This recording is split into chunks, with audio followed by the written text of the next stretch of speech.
Hi guys, നമുക്ക് കുറച്ച് beef വരട്ടിയത് ഉണ്ടാക്കാം. ഫസ്റ്റ് കുറച്ച് ബീഫ് എടുത്ത് കഴുകിയ ശേഷം കുക്കറിലിടുക.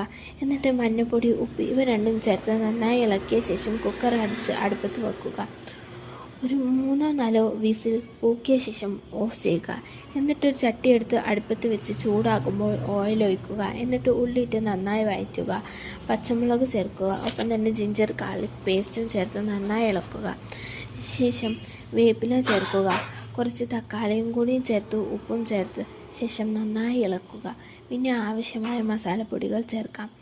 മല്ലിപ്പൊടി, മഞ്ഞൾപ്പൊടി, മുളക് പൊടി, ഗരം മസാല പൊടി, ചിക്കൻ മസാല പൗഡർ എന്നിവ ചേർത്ത ശേഷം നന്നായി ഇളക്കുക. നേരത്തെ വേവിച്ച് വെച്ച ബീഫ് കുക്കർ തുറന്ന് ആവി പോയോ എന്ന് നോക്കുക. പിന്നെ കുറച്ച് ലെമൺ ജ്യൂസ് കൂടി ഒഴിച്ച ശേഷം ബീഫ് മസാലയിലേക്ക് ചേർക്കാവുന്നതാണ്. കുറച്ച് നേരം തിളച്ച ശേഷം വെള്ളമെല്ലാം വറ്റിയാൽ ബീഫ് വരട്ടിയത് റെഡിയാവും.